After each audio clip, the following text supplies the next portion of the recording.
In the spring of 1350, a Florentine physician named Bartolomeo da Montagnana recorded a beauty recipe that called for powdered coral, crushed pearls, and the distilled liquid from a newborn piglet's liver. This was not witchcraft, it was skincare. The recipe appeared in a medical compendium, copied by hand onto vellum, filed alongside treatments for fever and instructions for bloodletting. It promised to remove blemishes, brighten the complexion, and restore youth to aging skin. The ingredients were expensive.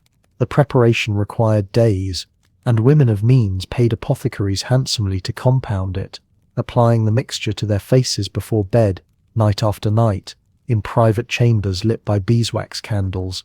Medieval beauty culture was neither primitive nor accidental. It drew from the cosmetic knowledge of ancient Rome, the pharmacological texts of Islamic scholars translated in 12th century Toledo and Palermo, and the herbalism practiced in monastery still rooms across Christian Europe. By the 14th century, a noblewoman in Paris or Florence could choose from dozens of recipes for face powder, lip stain, hair dye, and perfume, each one requiring materials sourced from distant trade routes, prepared with alchemical precision, and applied according to strict social codes.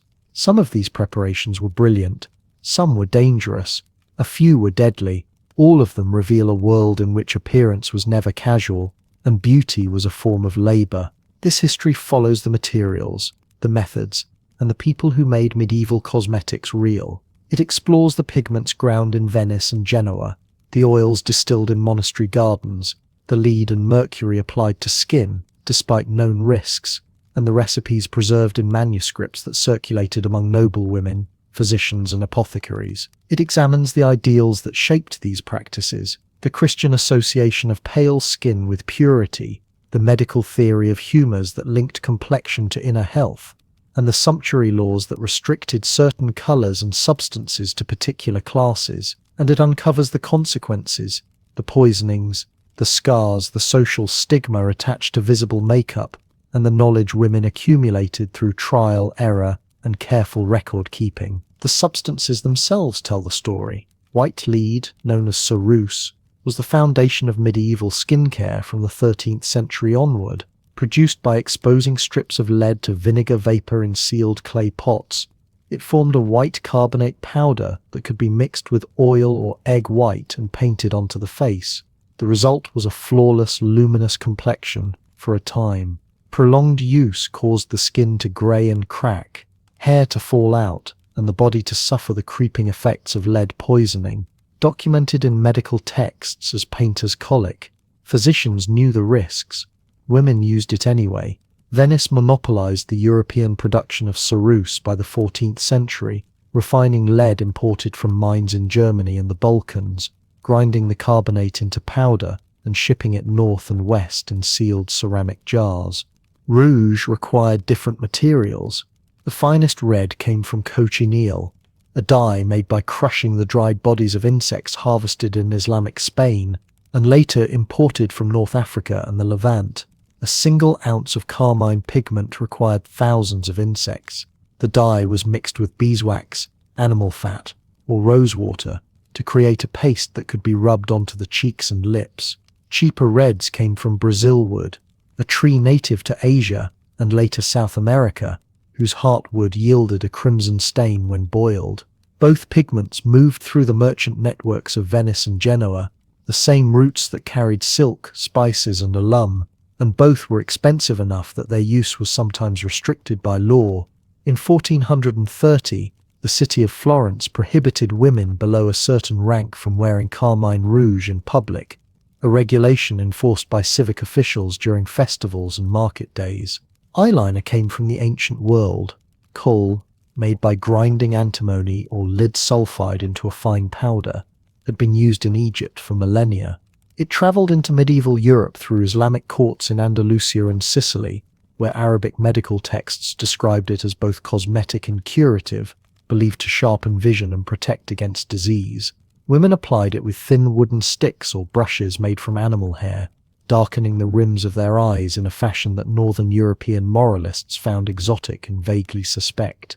In regions where kohl was unavailable or unaffordable, lamp black served the same purpose, Soot scraped from the interiors of oil lamps, mixed with water or oil, and painted along the lash line. The results were less precise, but the principle was identical: definition, contrast, the architectural shaping of the face. Hair presented its own demands. By the late 14th century, fashion in France, England, and the Low Countries required women of status to display unnaturally high foreheads, achieved by plucking or shaving the hairline back by inches. The process was painful and repetitive. Some women used tweezers. Others applied caustic pastes made from quicklime, which burned away the hair at the root. Eyebrows were plucked thin or removed entirely. Portraits from the period, including those by Jan van Eyck and Rogier van der Weyden, depict noble women with foreheads so elongated they seem almost alien to modern eyes. Moralists condemned the practice as vanity and deception, but it persisted for decades, a visible marker of wealth and the leisure required to maintain it. Hair that remained was often altered. Recipes for hair dyes filled the margins of household manuscripts and apothecary manuals. Henna, imported through Venetian traders, stained hair a red-orange shade and was applied in thick pastes that required hours to set. Saffron mixed with lye or wine produced golden highlights, especially valued in Italy, where blonde hair carried associations with classical beauty and angelic virtue. Darker shades required walnut hulls or oak galls, both of which yielded brown and black dyes when boiled and strained. Bleaching was more involved. Hair was coated with mixtures of lye, honey, or sulfur, and the woman sat in sunlight for hours, wearing a crownless hat that exposed the hair while shading the face. Servants prepared these treatments in still rooms or kitchens, measuring ingredients, tending fires, and testing mixtures on scraps of cloth or animal hair before applying them to their mistresses. Perfume was both aesthetic and medical. Medieval Europeans believed that scent could protect against disease, particularly plague, which was thought to spread through corrupted air. Musk, extracted from glands of Asian musk deer, was one of the most prized and expensive materials in the perfumer's repertoire, imported in small quantities through Venice and used sparingly in pomanders, gloves, and hair oils.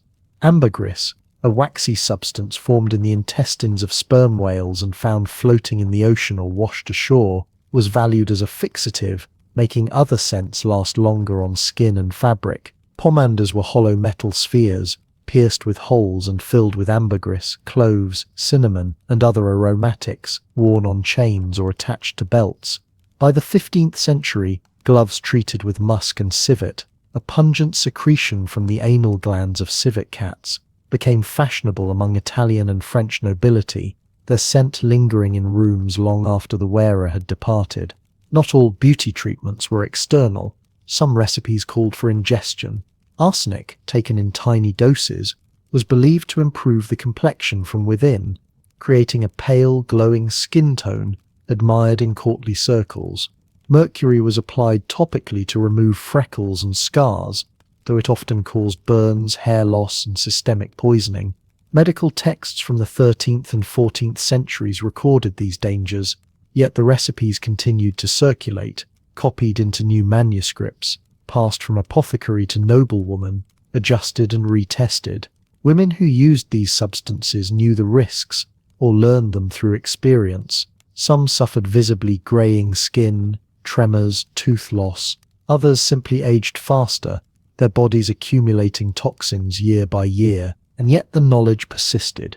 Cosmetic recipes survived in manuscripts compiled by noble women, physicians, and apothecaries, collections that blended medical theory, alchemical symbolism, and practical household craft. Caterina Sforza, Countess of Forli, compiled over 400 recipes for cosmetics and medicines in the late 15th century, a manuscript that included instructions for whitening skin, dyeing hair, perfuming gloves, and treating plague. Her recipes specified measurements, preparation methods, and expected results, written with the precision of someone who had tested them personally or overseen their preparation. Other manuscripts, anonymous or attributed to pseudonymous authors such as Troccholo of Salerno, circulated among convents, noble households, and urban apothecaries, their pages stained with use, their margins annotated with corrections and alternatives. What emerges is a culture that took appearance seriously, not as frivolity but as craft, medicine, and social code.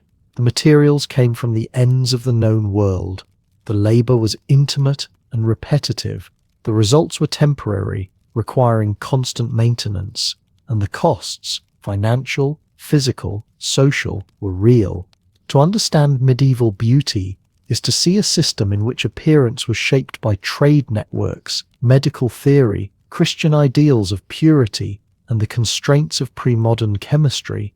It is a story of knowledge, risk, and the quiet determination of people who painted their own faces despite knowing the price. The story begins with the ideal itself, the image of perfection that shaped every choice, every recipe, every morning spent in front of a polished mirror. The face that gazed back from polished silver or glass in a noble chamber of the 14th century was expected to meet a precise standard. Skin should be pale, luminous, untouched by labor or sun. Cheeks should carry a faint blush, not the high color of exertion, but a soft warmth that suggested health without coarseness. Eyes should be bright and clear, the whites unmarked, the gaze steady. Hair, if visible, should gleam. The forehead should be high and smooth. Every element answered to an ideal shaped by medicine, theology, and the hard boundaries of social rank. Paleness was not simply preferred, it was required, a visible proof of status and breeding. Women and men of noble birth spent their days indoors or in shaded gardens, their skin protected by architecture and habit. To be pale was to be wealthy enough to avoid field work, refined enough to remain within walls. Peasants and labourers bore the marks of their station on their bodies, brown skin, rough hands, the evidence of hours spent under open sky. A tanned complexion announced manual work as clearly as a sickle or a plough. The division was written on the skin itself, readable at a glance, and the effort to maintain whiteness was an effort to maintain distance from those who worked the land. This preference drew reinforcement from religious art. Manuscript illuminations, altarpieces, and frescoes depicted the Virgin Mary with skin so pale it seemed to emit light. Saints wore faces of porcelain smoothness, their complexions untouched by age or blemish. Christ himself, in depictions of the Transfiguration, glowed with supernatural whiteness. The connection between physical purity and spiritual virtue was not subtle. To be pale was to approach the condition of the holy, to embody a state of grace that transcended the mortal and the mundane. Women who sought whiteness in their own faces were not simply following fashion. They were aligning themselves with an image of sanctity, claiming a share of that luminous perfection. The medical theory of the time gave this preference a rational foundation. Medieval physicians, trained in the works of Galen and his Arabic interpreters, understood the body as governed by 4 humours: blood, phlegm, yellow bile, and black bile. These fluids moved through the body, their balance determining health, temperament, and appearance. Blood brought warmth and colour, phlegm cooled and moistened. Yellow bile heated and dried, black bile chilled and thickened. A person whose humours were balanced would display a complexion that was neither too red nor too pale, neither too dry nor too oily. The skin would be smooth, the colour even, the texture fine. Imbalance revealed itself immediately. Excess blood produced flushed, ruddy skin. Too much black bile darkened the face and brought melancholy. Yellow bile caused a sallow, jaundiced cast. Phlegm left the skin dull and lifeless. Paleness, in this framework, signalled a particular humoral composition. It suggested a dominance of phlegm, the cool and moist humour associated with the brain, with contemplation, with the refined life of the mind rather than the heated labour of the body. Women, according to Galenic theory, were naturally colder and moister than men, their bodies governed more by phlegm and less by the heat of blood and bile. A pale complexion in a woman, therefore, was not only beautiful but correct, a visible confirmation that her body functioned as nature intended. To be pale was to be properly feminine, to display the humoral balance that made a woman fit for marriage, childbirth, and the management of a household. But theory was only part of the story. Complexion also reflected diet, air, and daily habit. Physicians believed that what entered the body shaped its humours and therefore its appearance. Rich foods, heavy with meat and wine, were thought to increase blood and heat the body, bringing ruddiness to the face. Bread, mild vegetables, and water cooled and calmed, preserving paleness. The air itself mattered. Coastal climates, with their moist breezes, were believed to moisten the skin and preserve softness. Dry inland regions toughened and darkened. Cities, with their smoke and crowds, were thought to corrupt the humors and coarsen the complexion. Cleanliness, rest, and moderation in all things were prescribed not only for health but for beauty, the two being inseparable in the medical imagination. Yet even the most disciplined life could not guarantee the desired result. Skin responded to illness, to age, to the accidents of birth and fortune. Smallpox left scars, fever reddened, pregnancy darkened.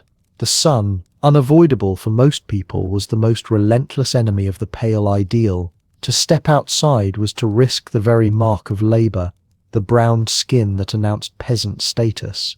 Noble women wore wide-brimmed hats, veils, and gloves when they traveled. They rode in covered litters. They planned their movements to avoid midday sun. Servants held parasols, adjusted curtains, and ensured that their mistresses moved through the world in portable shade. The cost of this vigilance was constant. Skin had to be monitored, protected, and corrected. A single afternoon in unfiltered light could undo weeks of care. Freckles, those small dark marks that appeared on sun-exposed skin, were seen as blemishes, signs of carelessness or low birth. They had to be removed, or at least concealed. The labor was repetitive, the results temporary, and the effort unending. To be pale was to accept a life of restriction, of measured steps and calculated exposure, of days spent within walls while the world outside moved under open sky. And yet the ideal persisted, generation after generation, reinforced by every painting, every sermon, every marriage negotiation that valued a bride's unblemished skin. Whiteness was purity.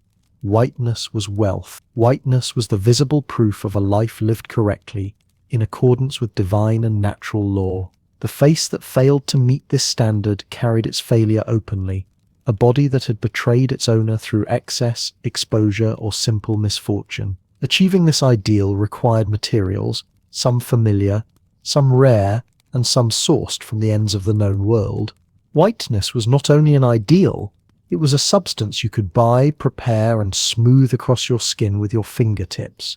For centuries, the pursuit of a pale complexion rested on a single material, white lead, known in Latin as cerussa, a powder that transformed faces and quietly destroyed them.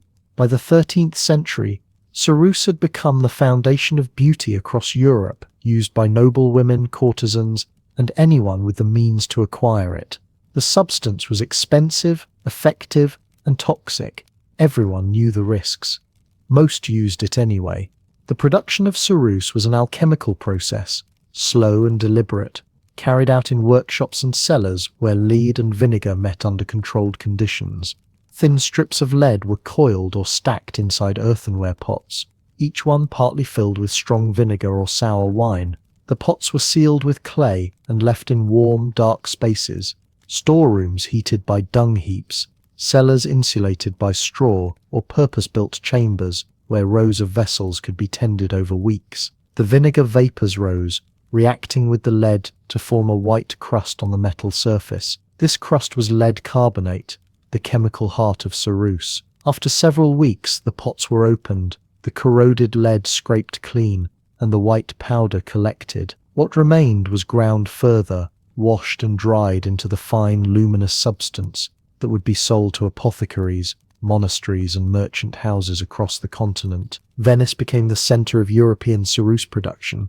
By the early 1400s, the city's dominance in lead refining, combined with its access to Adriatic and Eastern Mediterranean trade routes, made it the primary supplier of cosmetic-grade white lead. Venetian workshops refined the process, producing cerussa of exceptional purity and fineness. The powder was packed into small ceramic jars, sealed with wax, and shipped north to France, England, and the German states, or south to Rome and the courts of Naples and Sicily. By the mid-14th century, A single ounce of high-quality Venetian ceruse could cost as much as a labourer earned in 3 days. For noble households, the expense was minor. For merchants' wives or women of lesser means, it represented a calculated investment in appearance and status. Applying ceruse required care and a steady hand. The powder was mixed with a binding agent, egg white, rosewater, or a light oil such as almond or poppy seed. The mixture formed a smooth paste that could be spread evenly across the face, neck, and sometimes the chest and hands. Women applied it with brushes made from soft animal hair or with linen pads dampened in scented water. The result was a flawless matte complexion, luminous in candlelight and striking in daylight. The application had to be renewed frequently as the paste cracked or faded with heat, moisture, or movement. Some women applied ceruse daily, others reserved it for special occasions, weddings, banquets, formal audiences. In either case, the substance required maintenance. A face painted with ceruse could not be touched carelessly, washed carelessly, or exposed carelessly to weather. Recipes for ceruse application appeared in manuscript collections throughout the later medieval period, copied into household books and books of secrets intended for noble families. One recipe from a 15th century Florentine manuscript instructed the reader to blend ceruse with egg white and a few drops of rosewater, then apply it in thin layers, allowing each to dry before adding the next. Another, attributed to a Burgundian court sauce, recommended mixing ceruse with powdered talc and a touch of sweet almond oil to prevent the skin from drying. The recipes were precise, often specifying the quality of the lead, the temperature of the room, and the tools to be used. They were not casual beauty tips. They were technical instructions for handling a dangerous substance. The dangers were well known. Prolonged use of ceruse caused visible damage to the skin, discoloration, roughness, open sores. The lead leached into the body through the skin, accumulating in the bones and organs. Hair fell out in patches, particularly at the temples and crown. Teeth loosened and darkened. Hands trembled. Digestion faltered. Medical texts from the 13th and 14th centuries described a condition they called colica pictorum, painter's colic, recognizing that artists and craftsmen who worked with lead pigments suffered similar symptoms. The condition involved abdominal pain, constipation, weakness, and eventually paralysis or death. Women who used ceruse regularly experienced the same trajectory, though their affliction was rarely named in medical records. The symptoms were attributed to humoral imbalance, poor diet, or divine punishment.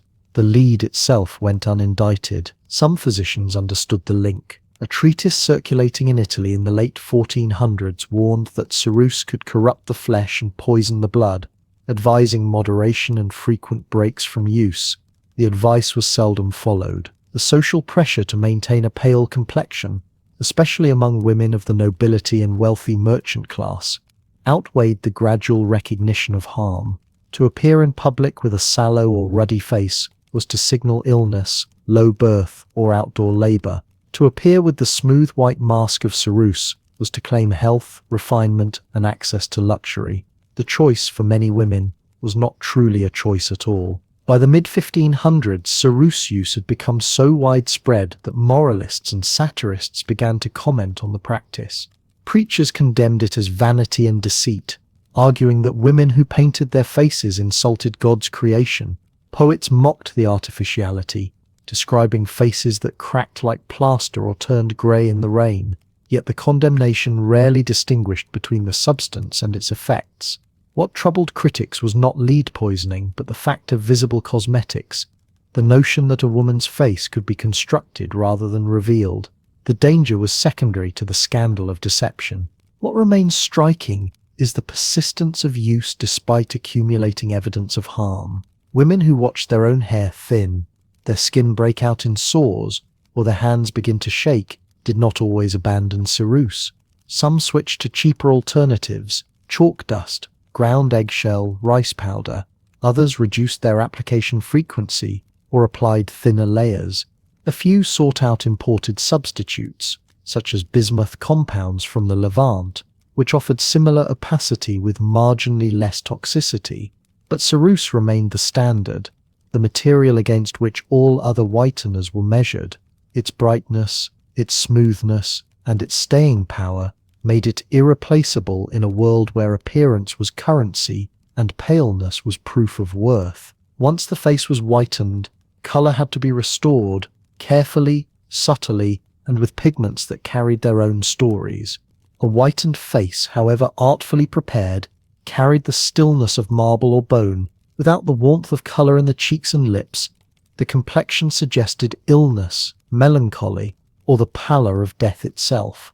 Medieval medical theory held that the body's balance of humors revealed itself through outward signs. Pale skin could signal coldness or excess phlegm, while rosy color indicated blood warmth, vitality, and the flourishing of health. For women of marriageable age, this visual warmth mattered profoundly. Red cheeks spoke of fertility and youth, qualities that carried social and economic weight in a world where marriage alliances shaped inheritance, property, and lineage.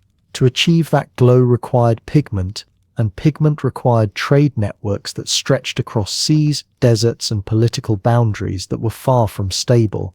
The finest red came from an unlikely source: insects, cochineal, harvested from the bodies of scale insects that fed on prickly pear cacti, yielded a vivid crimson dye prized across the medieval world. The insects were native to regions of Islamic Spain and North Africa, where they were gathered, dried, and ground into powder. Each insect was tiny, no larger than a grain of wheat, and it took tens of thousands to produce a single pound of dye. The labor was meticulous and seasonal, dependent on the life cycle of the insect and the health of the host plants. By the 13th century, cochineal had become a luxury commodity, traded through the ports of Al-Andalus and carried north by merchants who understood its value. The dye was used in textile production, manuscript illumination, and increasingly in cosmetics, where it provided the saturated color that no plant could match. When the Spanish began importing cochineal from the Americas in the early 16th century, the European supply expanded. But the medieval period relied entirely on production within Islamic territories and the trade relationships that made its movement possible. Cochineal's journey from insect to cosmetic involved several stages of preparation. Once dried and ground, the powder had to be mixed with a mordant, a substance that allowed the pigment to bind to other materials. For textiles, alum served this purpose, but for cosmetics, the medium was different. Rouge makers mixed cochineal with fats or waxes to create a paste that could be applied to skin.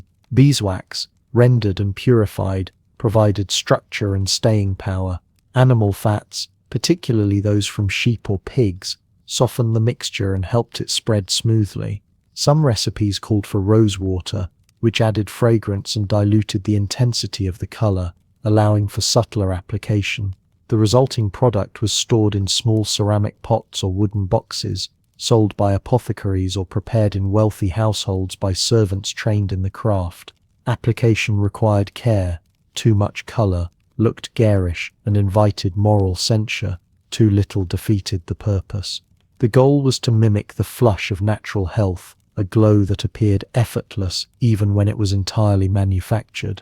For those who could not afford cochineal, Brazil wood offered a cheaper alternative. Brazil wood, known in Latin as Lignum Brazil, came originally from Asia, harvested from trees in India and Sri Lanka, and shipped westward through Persian Gulf and Red Sea ports. By the 13th century, Genoese and Venetian merchants controlled much of the trade, and the wood arrived in European markets as dense, heavy logs, deep red at the heartwood. The name itself derived from the old French word for embers, a reference to the color the wood produced when processed. Later, when Portuguese explorers encountered similar trees along the coast of South America, they named the land after the wood, not the other way around. In the medieval period, however, Brazil wood meant Asian imports, and it was used widely in both dyeing and cosmetic preparation. The wood had to be chipped or grated, then soaked in water or weak acid to extract the color. The resulting liquid was less vibrant than cochineal, but still serviceable, and it could be thickened with the same waxes and oils used in finer preparations. Brazil wood's lower cost made it accessible to urban artisans, merchants' wives, and women of the emerging middle classes, who wanted to participate in beauty culture without bankrupting their households.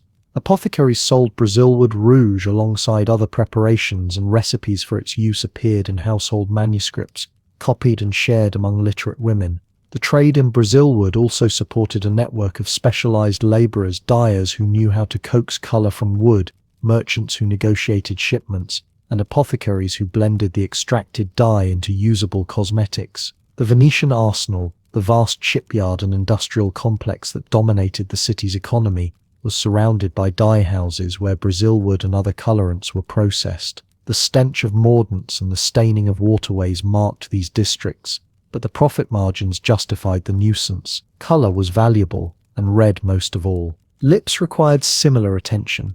The same pigments used for cheeks, cochineal or Brazilwood, could be applied to the mouth, though the delicate skin demanded a gentler formula. Beeswax mixed with almond oil created a balm that carried color while protecting the lips from cracking, a particular concern in cold climates or during winter months when heating fires dried indoor air. Almond oil, pressed from nuts imported from Mediterranean groves, was prized for its smoothness and mild scent. It did not go rancid as quickly as other oils, and it absorbed easily into skin. Recipes for lip balms often included small amounts of honey, which added sweetness and acted as a humectant, drawing moisture to the surface. The final product was soft enough to apply with a fingertip or a small brush made from animal hair, and it left a stain that lasted through meals and conversation, though repeated application was often necessary. The choice to wear rouge carried meaning beyond aesthetics. Bright red cheeks signaled warmth in both the literal and symbolic sense. In the framework of Galenic medicine, warmth was associated with the sanguine temperament, characterized by optimism, sociability, and robust health. Women who displayed rosy cheeks appeared fertile and vigorous, qualities that enhanced marriage prospects and social standing. For older women, rouge could disguise the pallor of age or illness, restoring a semblance of youthful vitality that might otherwise be lost. The practice was not limited to women. Men at court, particularly in Italy and France, sometimes used subtle color on their cheeks, though the custom was less widespread and more likely to invite ridicule if done clumsily. The association between cosmetics and femininity was strong but not absolute, and the boundaries shifted depending on region, class, and personal reputation. Yet the use of rouge also invited suspicion. Moralists and clergy condemned cosmetics as deception, arguing that women who painted their faces committed a kind of fraud, presenting a false version of themselves to the world. Some theologians went further, claiming that altering one's God-given appearance was sinful pride, a challenge to divine creation. Sumptuary laws in cities such as Florence and Venice occasionally restricted the use of cosmetics, particularly among prostitutes, who were required to dress and present themselves in ways that marked their profession. The irony was that the line between fashionable rouge and disreputable paint was often a matter of degree and context, not substance. A noblewoman with subtly tinted cheeks was elegant. A courtesan with the same color was shameless. The pigment was identical. The difference lay in who applied it and why. Despite the moral debates, demand for red pigments remained steady. Venetian merchants maintained contracts with suppliers in Islamic Spain and North Africa, ensuring a flow of cochineal even during periods of political tension. Genoese traders competed for Brazilwood shipments, negotiating prices with agents in Alexandria and Beirut. Apothecaries in Paris, London, and Bruges stocked rouge in various grades, catering to customers who could afford cochineal or those who had to settle for Brazilwood. The trade in color was a trade in aspiration, a way to purchase the appearance of health, youth, and status, when those qualities might otherwise be out of reach. The insects crushed in Andalusian workshops and the wood chips soaking in Venetian dye houses were not mere commodities. They were tools for shaping identity, one carefully applied layer at a time. While the face required color, the eyes demanded definition, and medieval Europe inherited its solutions from older empires. The eye, in medieval understanding, was not merely a window but an active organ that sent forth its own light to meet the world. This idea, inherited from ancient Greece and refined in Arabic texts, meant that caring for the eyes was both cosmetic and medical. To darken the lashes and lids was to strengthen vision itself, to protect against dust and glare, and to signal a kind of vigilance. The substances used for this purpose traveled farther than almost any other cosmetic, carried along trade routes that connected Cairo to Cordoba, Baghdad to Palermo, and eventually to the courts of Christian Europe. What emerged was a practice older than the medieval world itself, reinterpreted and renamed, but never entirely transformed. Kohl was the Arabic word. Though the substance predated the language by millennia, Egyptian tomb paintings from the second millennium before the Common Era showed men and women with heavy black lines extending from the inner corners of their eyes, a style that persisted through Greek and Roman occupation and into the Islamic period. The material itself was ground antimony sulfide or lead sulfide, sometimes mixed with other minerals, reduced to a fine powder, and stored in small vessels of glass, ceramic, or carved stone. Application required a thin rod, often made of wood, bone, or bronze, moistened with water or oil and dipped into the powder.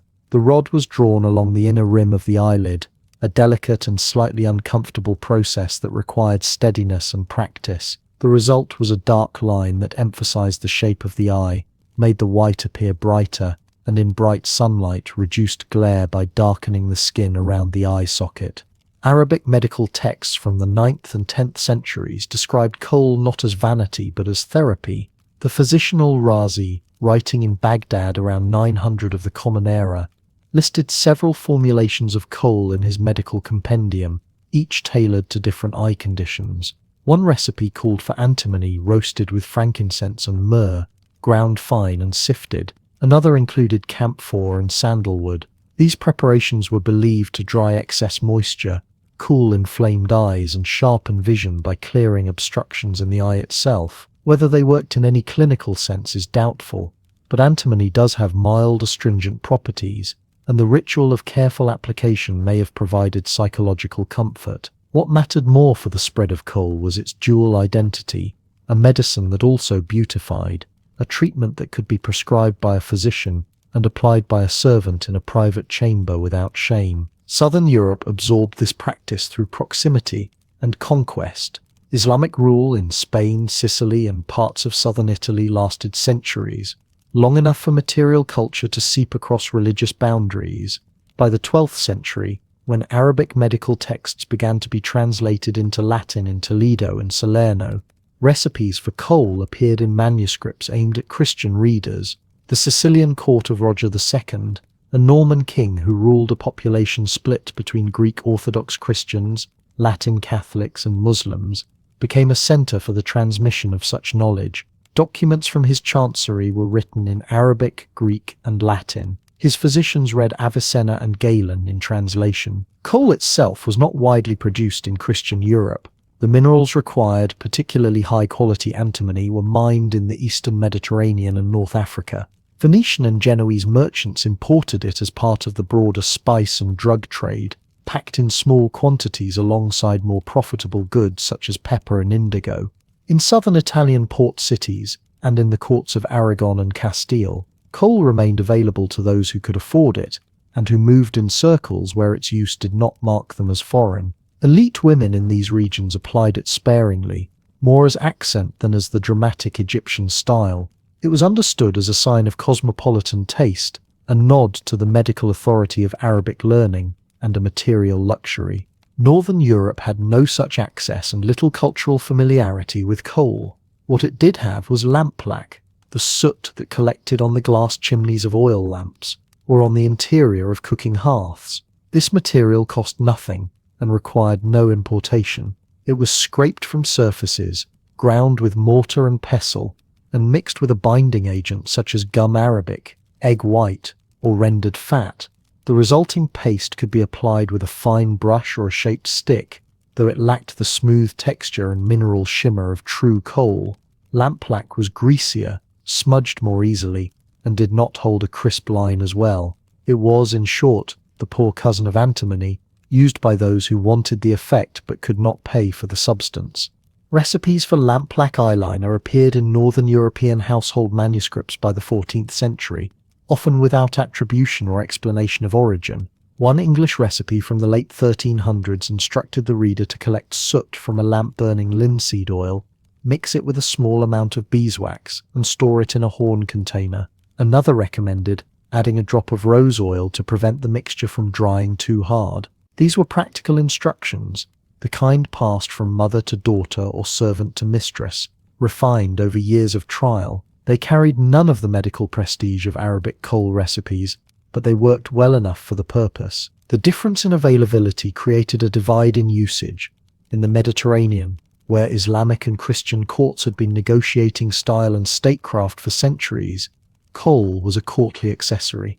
In France, England, and the Low Countries, lamp black remained a makeshift solution, more common among urban artisans and minor gentry than among the highest nobility. This was not because northern aristocrats rejected eye cosmetics, but because they lacked the supply chains and cultural frameworks that made such practices legible. A Venetian noblewoman darkening her eyes in 1350 would have understood herself as following a tradition with medical authority behind it. An English gentlewoman doing the same with lampblack a generation later was making do with available materials, perhaps imitating a style glimpsed in an imported portrait or described in a letter from abroad. Translation played a quiet but essential role in this transmission. When scholars in Toledo and Palermo rendered Arabic medical texts into Latin, they did not only translate recipes, but entire frameworks of thought about health, beauty, and the body. Arabic terms were sometimes kept, sometimes replaced with Latin equivalents. The word kohl itself entered some European languages directly, while in others it became eye powder or black antimony. What survived was the association between eye cosmetics and medical care, a link strong enough that even in northern Europe, where the substances were different, the justification remained. Darkening the eyes was not merely adornment, it was hygiene, yet the practice never lost its foreign tinge. Church moralists, always alert to signs of excessive vanity or heterodox influence, occasionally condemned the use of kohl and lampblack as deceptive or immodest. A sermon from 14th century Paris warned women against painting their faces and darkening their eyes, comparing such acts to the prostitutes of Babylon. The comparison was not subtle. Eye cosmetics carried a faint but persistent association with the East, with Islam, and therefore with otherness. This did not stop their use, but it did mean that application remained a private act, performed in the chamber rather than the public square. By the 15th century, recipes for eye cosmetics circulated widely enough that they appeared in books of secrets, those eclectic manuscript collections that blended medicine, alchemy, and household craft.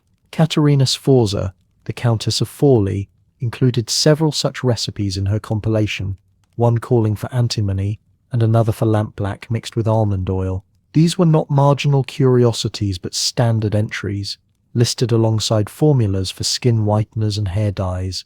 The eye, it seemed, had earned its place in the cosmetic canon. If the face was the canvas, hair was the frame, and medieval fashion demanded dramatic alterations to the hairline itself. If the face was a canvas, then the hairline was its frame, and in the courts of 14th century France and England, that frame had begun to rise.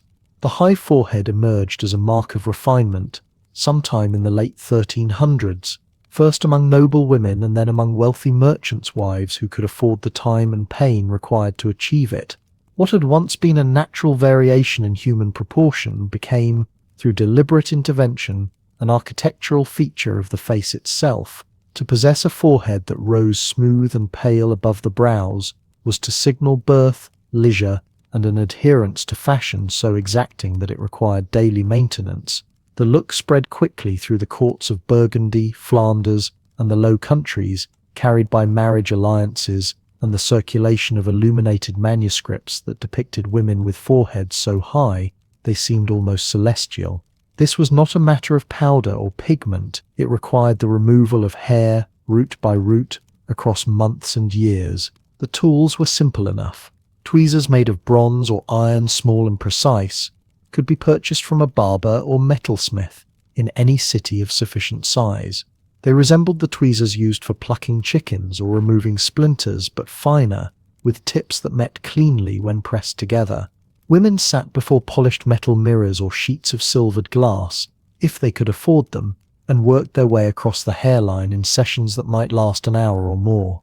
The process began at the center of the forehead and moved outward toward the temples, following the curve of the skull. Each hair had to be gripped close to the root and pulled sharply in the direction of growth to minimize tearing of the skin. Misjudgment led to broken hairs that would grow back stubbly and uneven, requiring further attention. Redness and swelling were expected.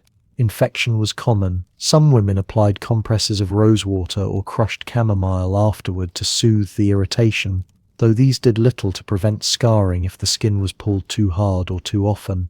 For those unwilling or unable to endure the tedium of plucking, razors offered a faster solution.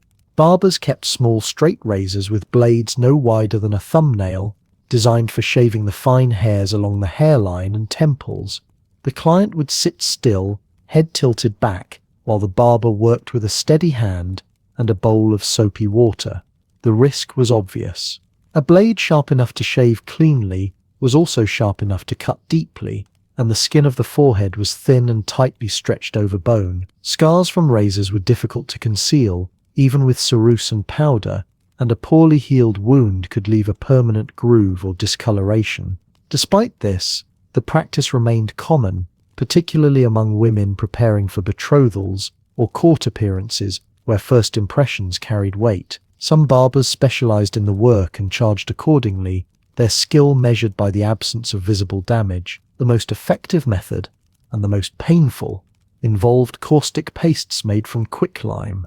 Quicklime, or calcium oxide, was a substance familiar to builders and tanners, used to break down organic matter and soften hides. When mixed with water and a binding agent such as starch or egg white, it formed a thick paste that could be applied to the skin. The paste was spread carefully along the hairline, avoiding the eyes and mouth, and left in place for a period of time determined by trial and experience. Too brief, and the hair would remain rooted. Too long, and the skin itself would begin to burn. The paste worked by breaking down the keratin of the hair shaft and weakening the follicle, allowing the hair to be wiped away with a cloth. The sensation was described in household recipes as a mild warmth that grew into stinging, and then, if left unchecked, into searing pain. Women applied the paste in the morning and removed it before midday, washing the area repeatedly with cool water or diluted vinegar to halt the chemical reaction. The skin afterward was raw and tender, prone to blistering if exposed to sun or heat. Repeated applications over weeks or months could destroy the hair follicles entirely, rendering further treatment unnecessary. They could also leave the skin mottled, scarred, or hypersensitive to touch. Eyebrows received the same treatment. The ideal face of the period featured brows that were thin, arched, and set high above the eye, if they were visible at all.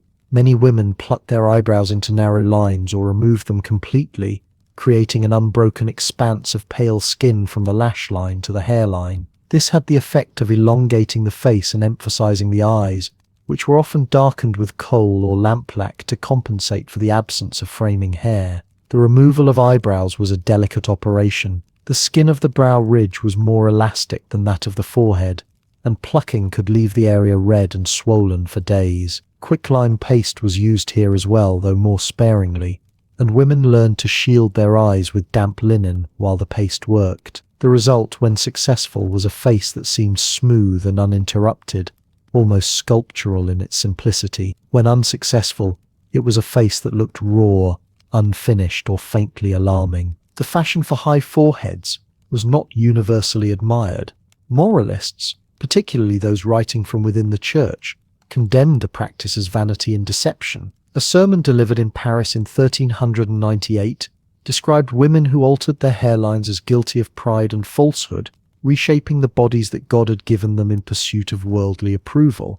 The comparison was sometimes made to the sin of painting the face with ceruse or rouge, but the removal of hair was considered worse because it was permanent, or nearly so, and because it involved deliberate disfigurement rather than mere concealment. A treatise on womanly conduct written in England in the early 1400s warned that such practices displeased both God and husband, and that a woman who made herself unrecognizable through cosmetic alteration risked alienating those who had loved her natural appearance. The warnings were frequent enough to suggest that the practice was widespread and showed no sign of declining. The visual record confirms this.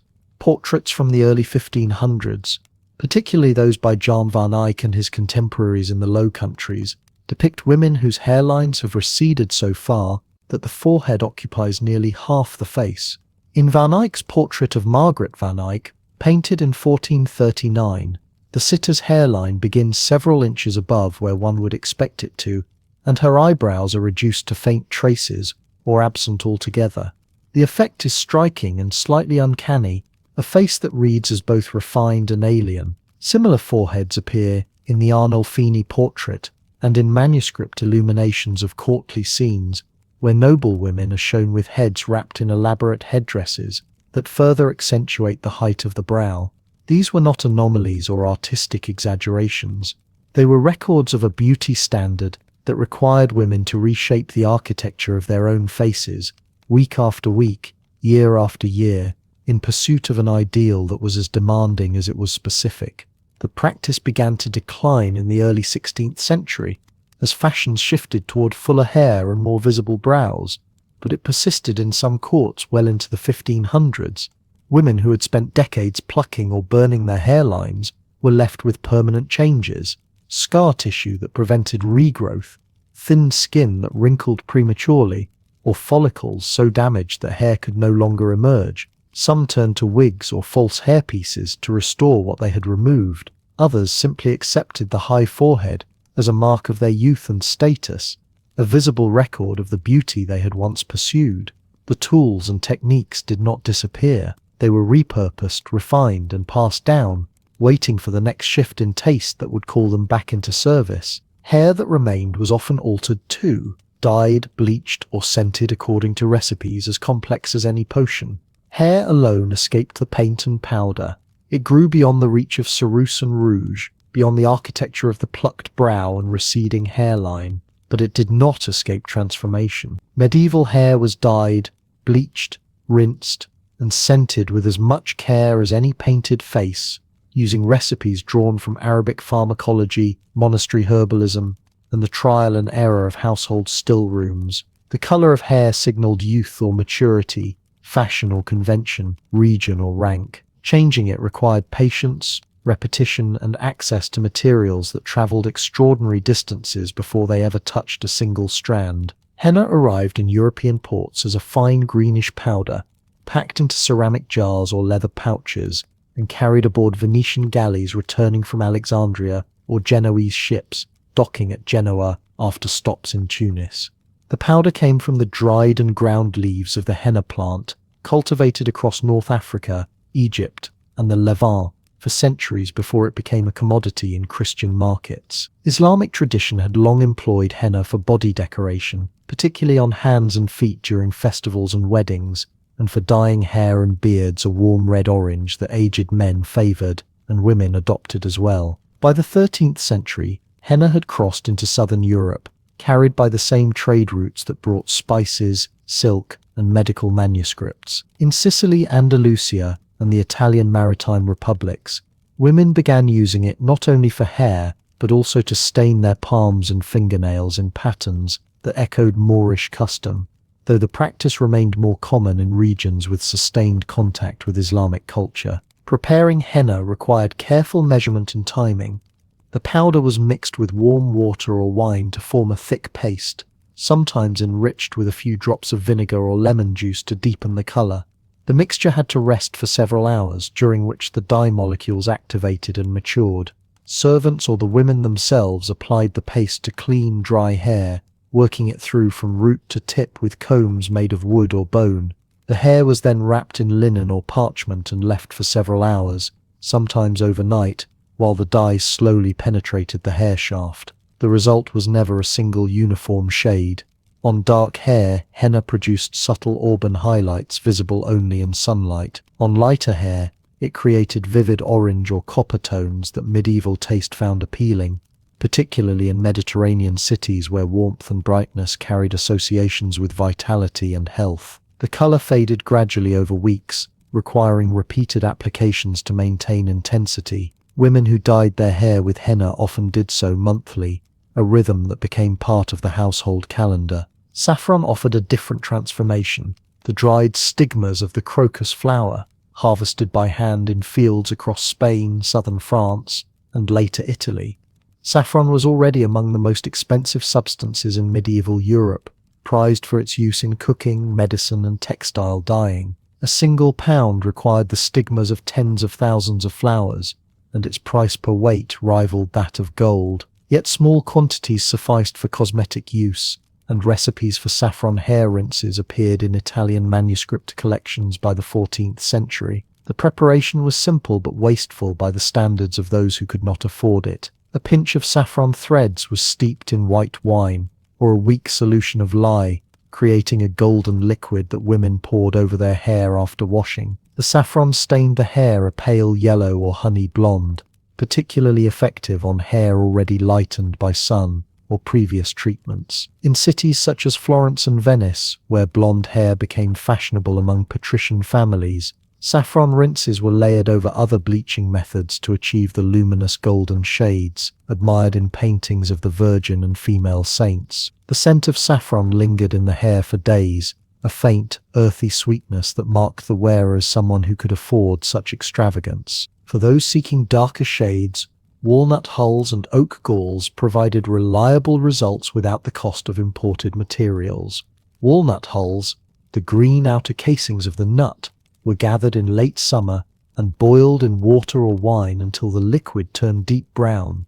The resulting decoction, strained and cooled, was applied to hair as a rinse or soak, darkening it gradually over multiple treatments.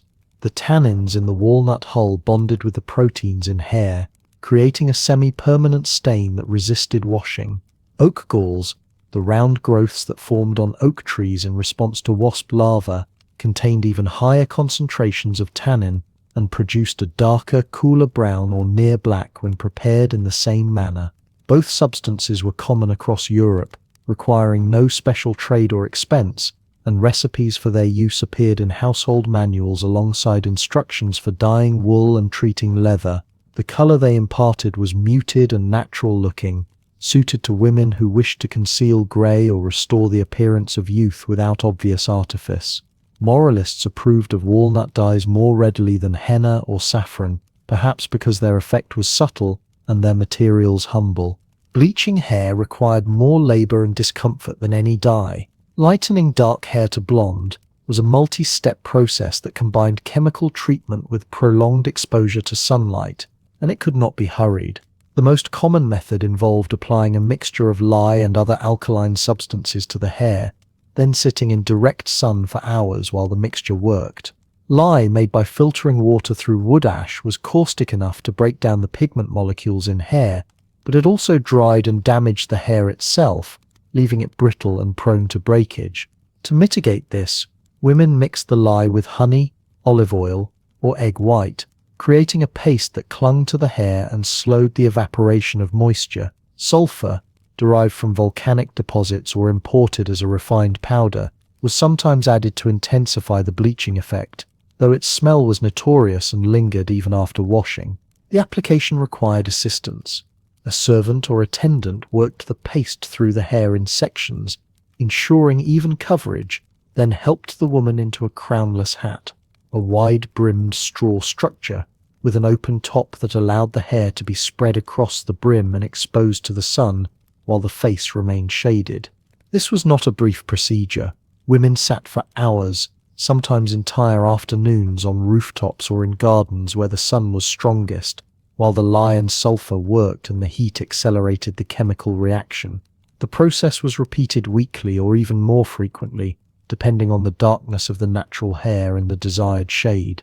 Venetian women, whose fashion for blonde hair became famous across Europe by the 15th century, were said to spend so much time on rooftops during bleaching sessions that the practice became a recognizable feature of the city's domestic life.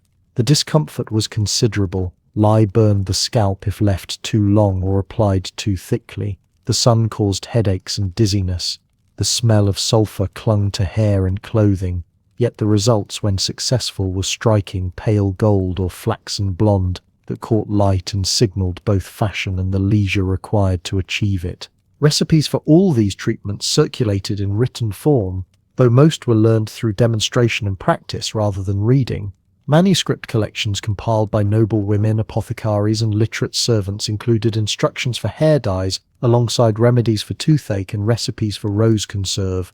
The language was practical, specifying quantities, temperatures, and timing with the precision of someone who had tested the method. Caterina Sforza's collection, compiled in the late 15th century, contained dozens of hair treatments from henna pastes to walnut rinses to elaborate mixtures involving crushed herbs, wine, and animal fats. Other recipes appeared in works attributed to Trotula of Salerno, though those texts were compilations of multiple authors and traditions rather than the work of a single physician. The transmission of cosmetic knowledge followed the same channels as medical and culinary knowledge, passed between women in convents, courts, and urban households, copied by scribes, and occasionally printed after the invention of movable type. Preparing these treatments was skilled work, often delegated to servants who specialized in the care of hair, skin, and clothing. Apothecaries also sold pre-mixed dyes and rinses, particularly in cities with large populations and established trade networks. A woman purchasing henna or saffron from an apothecary's stall paid not only for the material, but also for the expertise required to verify its quality and prepare it correctly. Fraudulent or adulterated dyes were common enough that guild regulations in Venice and Florence prescribed penalties for apothecaries who sold inferior goods or misrepresented their contents. The market for hair dyes was substantial, feeding industries in cultivation, import, refinement, and retail that linked African henna fields to Venetian rooftops and Spanish saffron growers to Florentine still rooms. The color of hair was never merely personal. It carried meaning shaped by geography, class, and changing fashion. Red hair, whether natural or dyed, was sometimes associated with Judas in religious art, creating ambivalence around henna despite its popularity. Blonde hair signaled northern ancestry and became fashionable in Italy precisely because it was rare.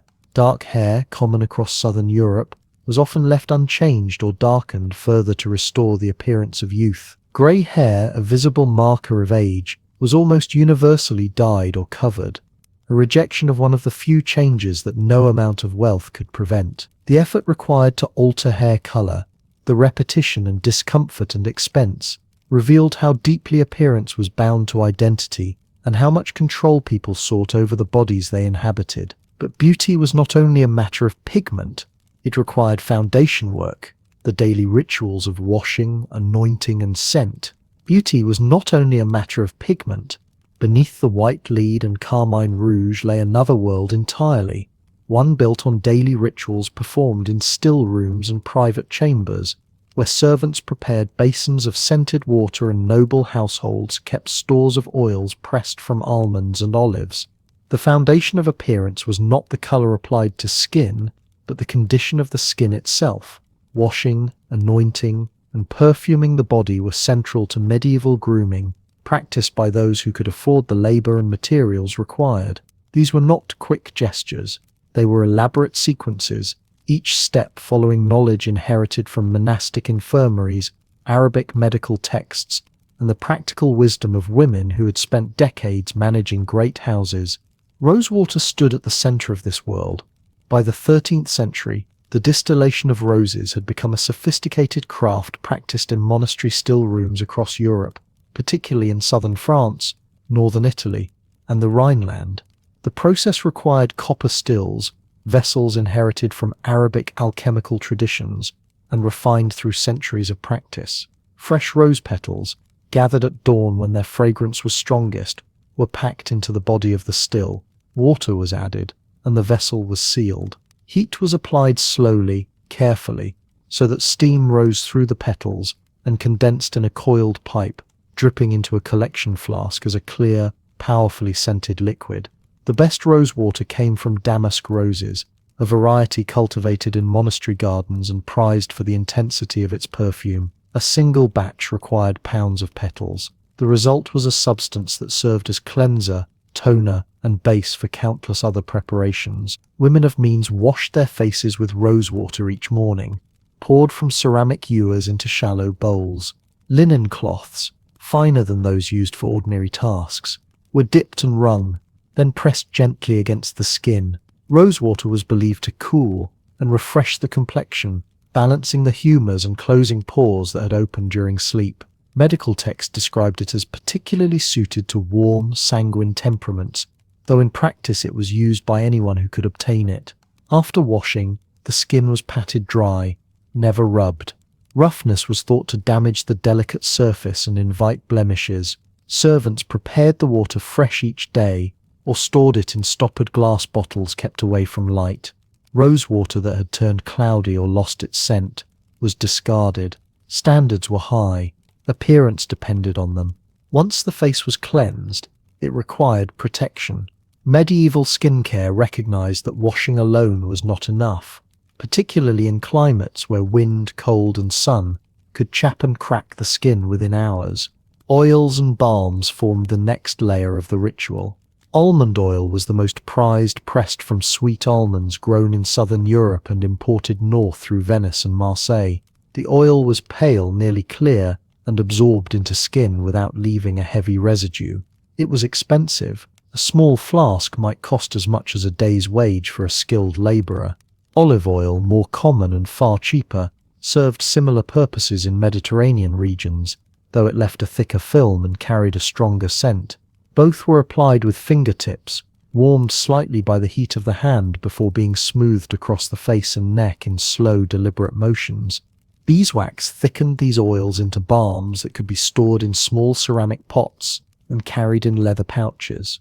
The wax was melted gently over low heat, mixed with almond or olive oil in proportions that varied by season and climate. In winter, more wax created a firmer paste that shielded against cold. In summer, more oil produced a lighter preparation. Herbs were often added during the melting process. Lavender, chamomile, and mint were favorites, chosen as much for their supposed medicinal properties as for their fragrance. Lavender was thought to soothe inflamed skin and prevent infection. Chamomile was used to calm redness and irritation. Mint provided a cooling sensation and was believed to sharpen the senses. The herbs were bruised or crushed before being steeped in warm oil, releasing their essences into the mixture. After steeping, the herbs were strained out, leaving behind oil infused with scent, and it was hoped healing virtue. These preparations were not made casually. In wealthy households, a servant or trusted attendant managed the still room, a small chamber dedicated to the preparation of medicines, cosmetics, and household supplies.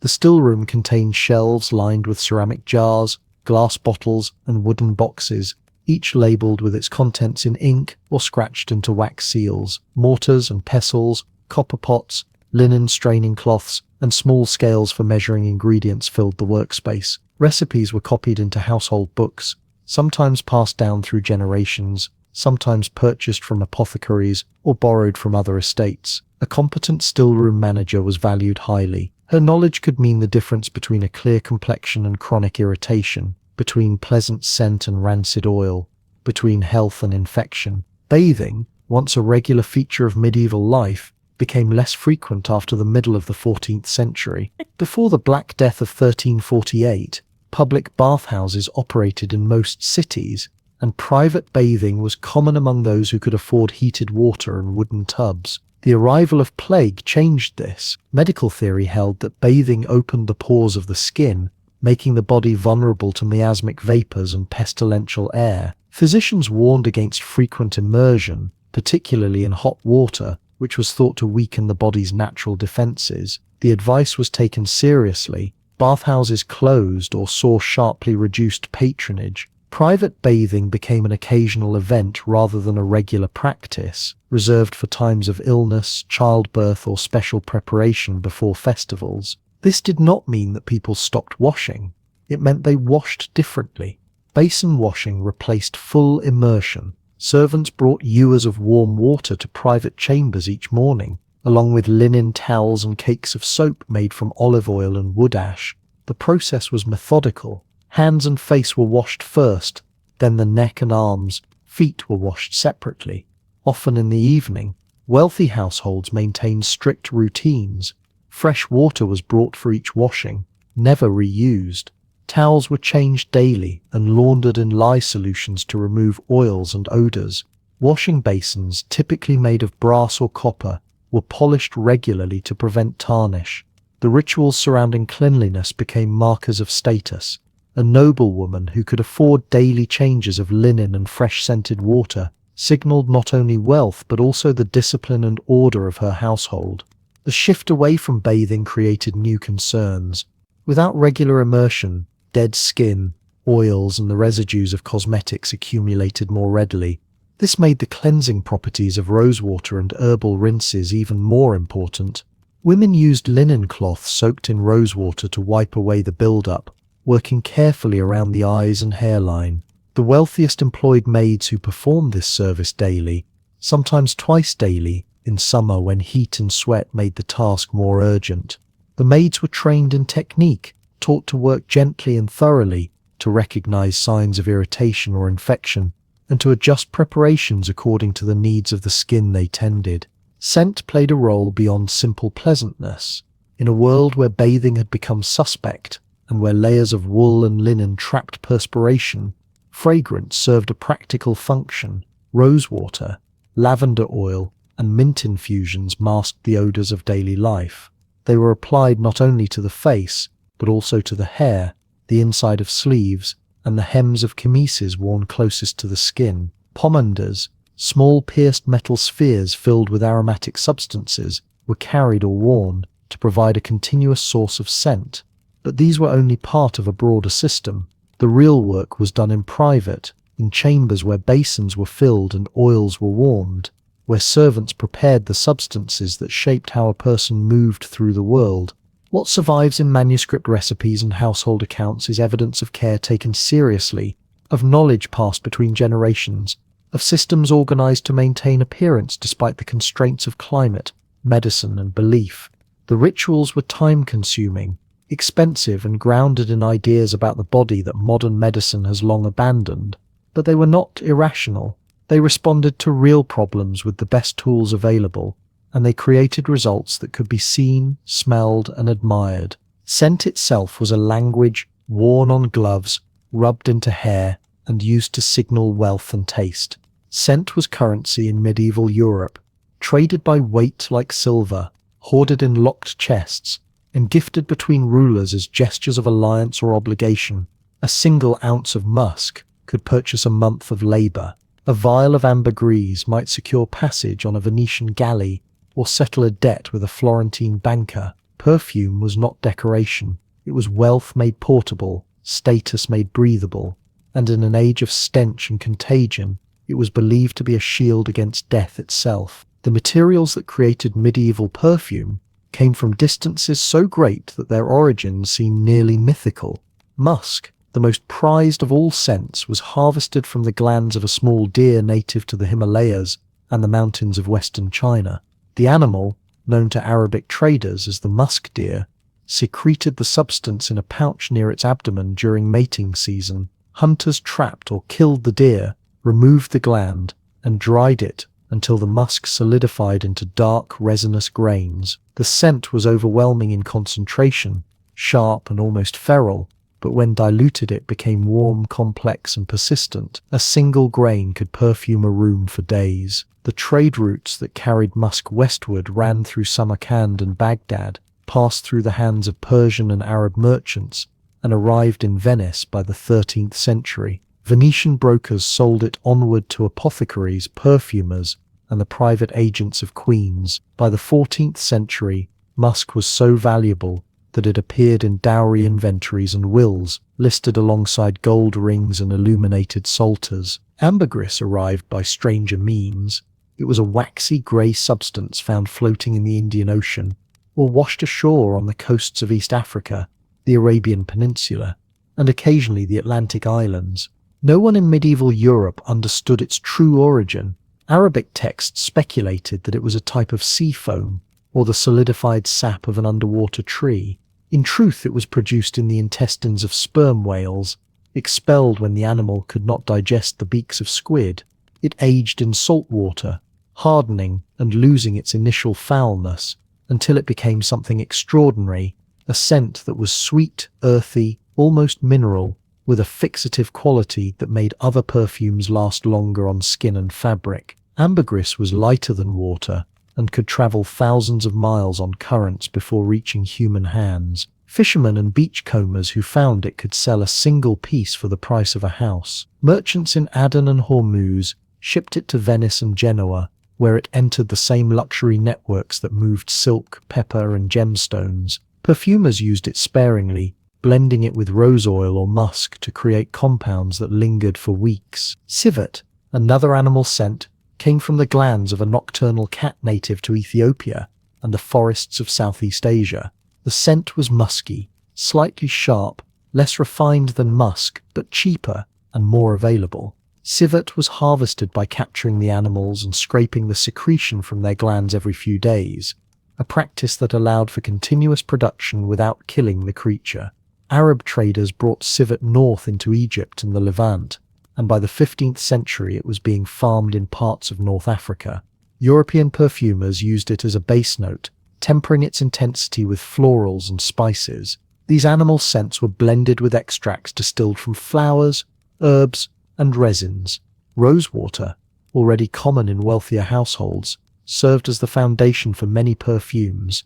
Distillers in monasteries and apothecary workshops heated rose petals in copper stills, collecting the vapor and condensing it into fragrant liquid. Lavender, jasmine, and orange blossom were distilled in the same way, though jasmine and orange blossom were rare in northern Europe and had to be imported from Andalusia, Sicily, or the eastern Mediterranean. Resins such as frankincense, myrrh, and benzoin added depth and longevity. These were burned as incense in churches, but they also appeared in perfume recipes, dissolved in alcohol or oil to create dense resinous bases that carried lighter floral notes. Alcohol itself became a transformative ingredient in the 14th century.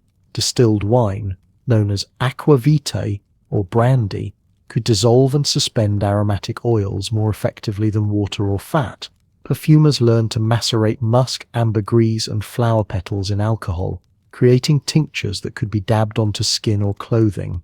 The result was a lighter, more volatile perfume than the heavy oil-based ointments of earlier centuries. This technique, borrowed and adapted from alchemical practice, spread through Italy and southern France by the early 1400s. Perfume makers in Florence and Venice became specialists, their workshops filled with glass vials, ceramic jars, and the sharp, layered smells of a dozen ingredients steeping in alcohol. Perfume was not only applied to the body, it was absorbed into clothing, leather, and accessories. Gloves, in particular, became vehicles for scent.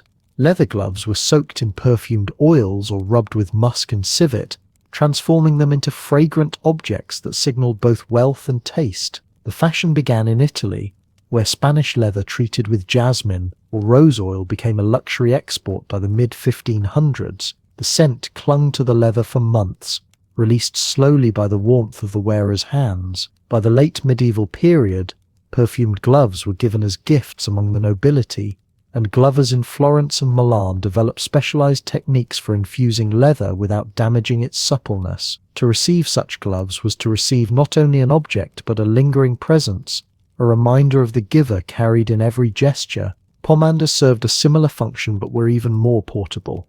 A pomander was a small, hollow sphere, typically made of silver, gold, or pierced brass, filled with a mixture of aromatic substances. The most common filling was a paste made from ambergris, musk, cloves, cinnamon, and powdered orris root, bound together with gum tragacanth or honey.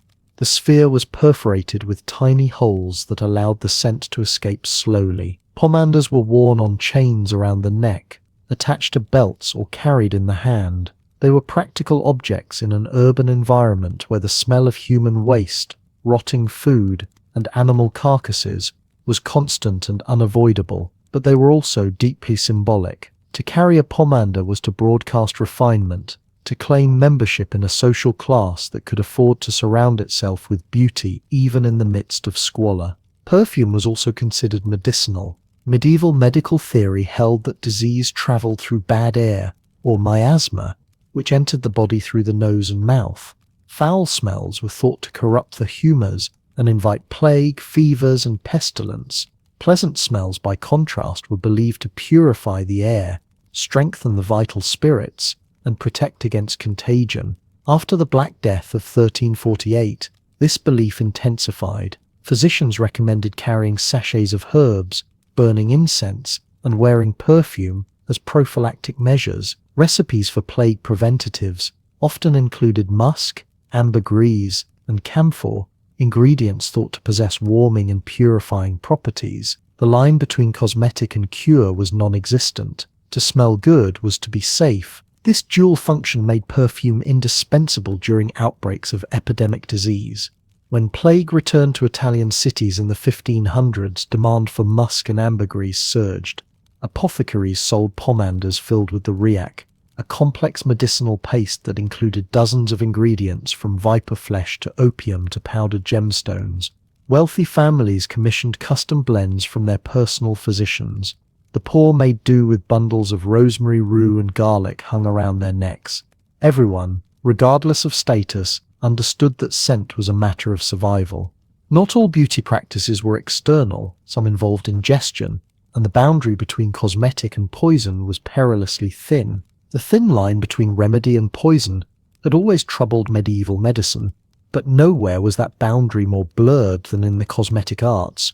Physicians who prescribed mercury for syphilis and arsenic for fever knew the substances could kill. Apothecaries who ground cinnabar and realgar into powder understood their volatility. Yet these same materials appeared in beauty recipes, copied into household books, prepared in still rooms, and applied to the faces of women who sought flawless skin. The pursuit of complexion had its own logic, one that weighed risk against result, and often chose the latter. Mercury appeared in European medical texts by the 13th century, borrowed from Arabic pharmacology and older Greco-Roman traditions. Physicians used it externally for skin diseases, believing it could draw out corrupt humors and dry weeping sores. The metal's strange properties, liquid at room temperature, capable of dissolving gold, poisonous in vapor, gave it an almost magical status in alchemical thinking. But mercury also found its way into cosmetic preparations, particularly those meant to erase freckles, age spots, and scars. The recipes were precise. Ground cinnabar, the red sulfide ore of mercury, was mixed with rose oil or egg white and applied as a paste. Some formulas called for mercury sublimate, a white crystalline compound made by heating mercury with sulfur and sal ammoniac. The resulting powder was mixed into ointments or dissolved in vinegar for direct application.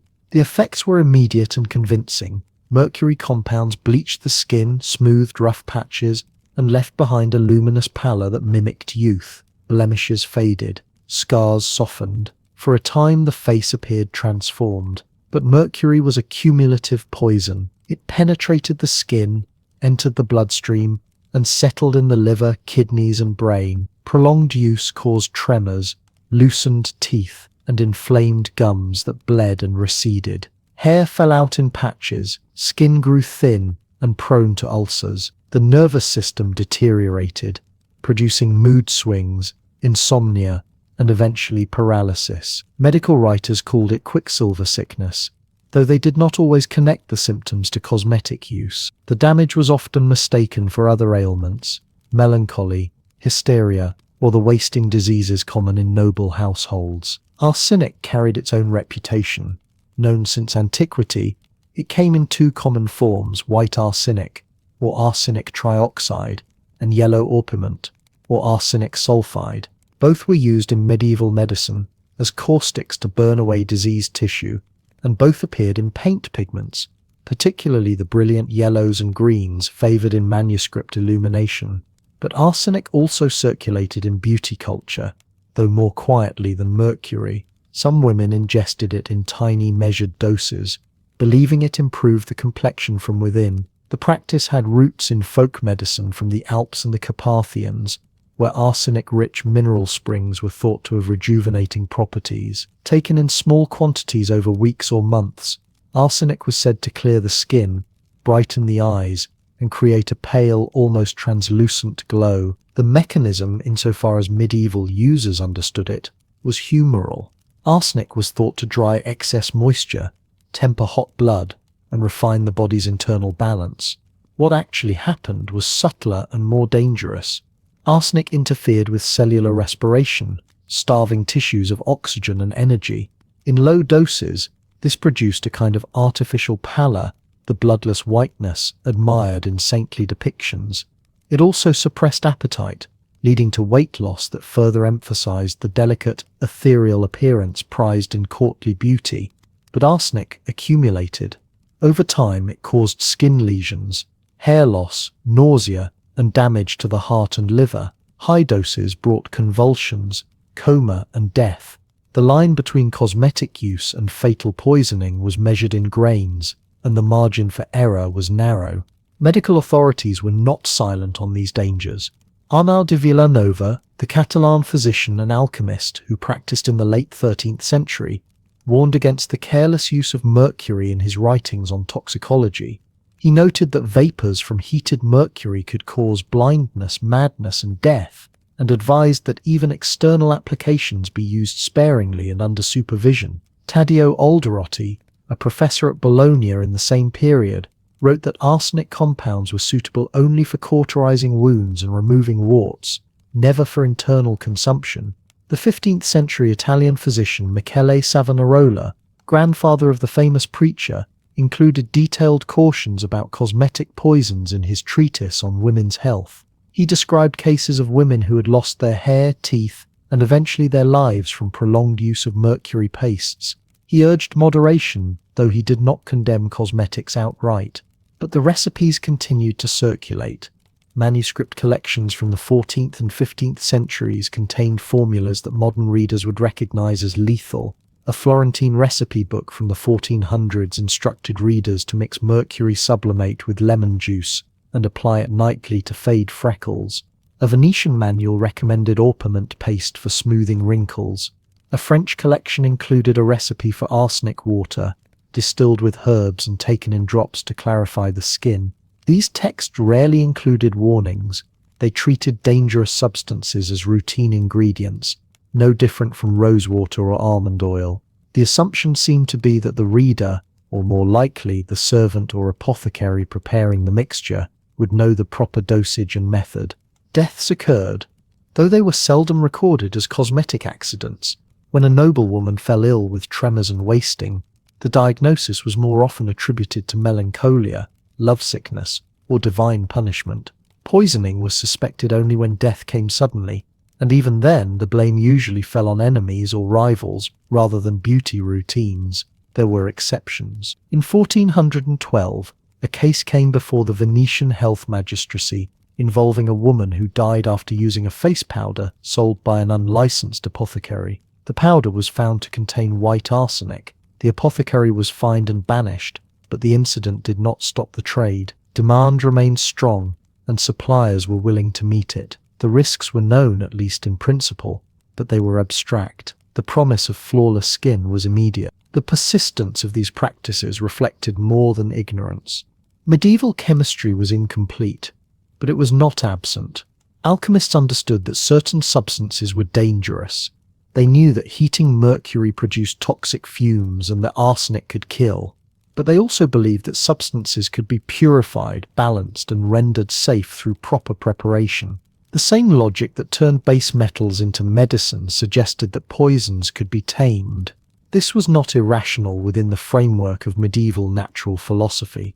It was an attempt to control materials whose properties were only partly understood, guided by theory that was internally consistent, even if empirically flawed. There was also the question of agency. Women who used these cosmetics were not passive victims. They made choices, weighed risks, and sought results that mattered in their social worlds. A noble woman whose marriage prospects depended on her appearance, a courtesan whose livelihood required flawless skin, or a widow trying to remarry in middle age, faced pressures that made dangerous remedies seem worthwhile. Beauty was not vanity alone. It was social currency, and in a world where women's status often hinged on marriageability and favor, the stakes were high. The cost, paid in health, pain, and sometimes life, was judged acceptable by many who bore it. Despite the dangers, the knowledge of cosmetics was preserved, copied, and expanded, often by women themselves. Knowledge of how to make the face beautiful did not vanish when the woman who possessed it died. It was written down, copied, tested again by other hands, and passed from household to household in books that blurred the boundary between kitchen and laboratory. These were not the grand philosophical treatises of university men. They were practical collections compiled by women and physicians alike, filled with recipes for everything from curing toothache to lightening freckles to scenting gloves. Some were bound in leather and kept in noble libraries. Others were stitched gatherings of parchment, ink-stained and well-thumbed, stored in apothecary shops or convent still-rooms. They preserved not only formulas but an entire world of material knowledge, accumulated over centuries and shaped by trial, failure, and occasional brilliance. Cosmetic recipes appeared in books of secrets, household manuals, and medical compendia throughout the medieval period. The genre itself had ancient roots. Roman writers such as Ovid and Pliny the Elder had recorded beauty treatments, and their works were copied and studied in medieval scriptoria. But the real expansion came in the 12th and 13th centuries, when Arabic texts on medicine and alchemy were translated into Latin in places such as Toledo, Salerno, and Palermo. These translations introduced European readers to distillation techniques, chemical processes, and pharmacological theories far more sophisticated than anything previously available. The result was a new literature of practical knowledge, written in Latin and vernacular languages, aimed not at abstract learning, but at making things perfumes, medicines, dyes, and cosmetics.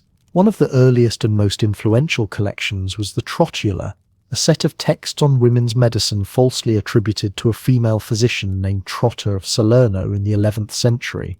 The work was almost certainly written by male physicians, but it circulated widely under her name, lending authority to its contents. The Trotula included recipes for removing unwanted hair, whitening teeth, and improving the complexion. One formula called for mixing powdered frankincense, cuttlefish bone, and burnt alum into a paste to be rubbed on the face. Another recommended a decoction of barley water, white wine, and egg whites to soften skin. The instructions were precise and assumed access to specific materials, many of which had to be imported or prepared with care. The text acknowledged the labor involved. It specified grinding times, heating durations, and methods for testing whether a mixture had reached the correct consistency. By the 14th century, books of secrets had become common among the literate nobility.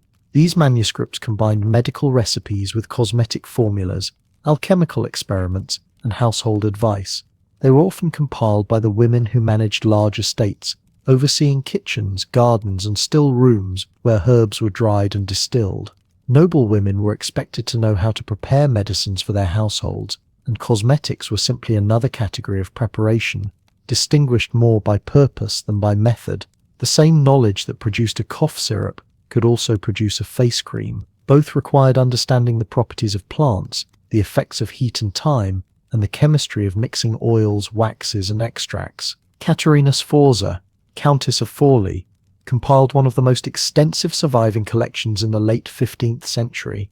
Born in 1463, she was the illegitimate daughter of Galeazzo Maria Sforza, Duke of Milan, and was raised in one of the most sophisticated courts in Italy. She married into the Riario family, survived political upheaval and siege, and eventually ruled Forli as regent for her son. But alongside her political life, she maintained a deep interest in what she called experiments. Her manuscript, known as the Experimenti, contained over 400 recipes for cosmetics, medicines, perfumes, and alchemical preparations. It was written in her own hand, sometimes with corrections and annotations that suggest she tested the formulas herself or supervised their preparation. The cosmetic section of the Experimenti was extensive. There were recipes for whitening the skin, removing freckles and spots, dyeing hair blonde or black, softening hands, sweetening breath, and perfuming clothing. One recipe for skin whitening called for distilling May dew collected from roses, mixing it with sublimated mercury and egg whites, and applying it to the face at night. Another, for creating a lustrous complexion, required grinding pearls into powder, mixing them with lemon juice and rose water, and leaving the paste on the skin for an hour before washing with warm milk. The instructions were detailed. Sforza specified the type of vessel to use, whether copper or glass, and the temperature of the fire, whether gentle or strong. She noted which ingredients were expensive and where they might be obtained. She recorded failures too. One hair dye, she wrote, turned the hair an unpleasant shade of green and had to be corrected with a second application of walnut hulls. The experimenti was not unique. Similar manuscripts circulated among noble households, convents, and apothecaries, often copied by hand and modified with each generation. A housewife in Florence might copy a recipe from a visiting cousin. An apothecary in Venice might add a formula learned from a Muslim merchant. A nun in a Rhineland convent might record a distillation method taught by an itinerant alchemist.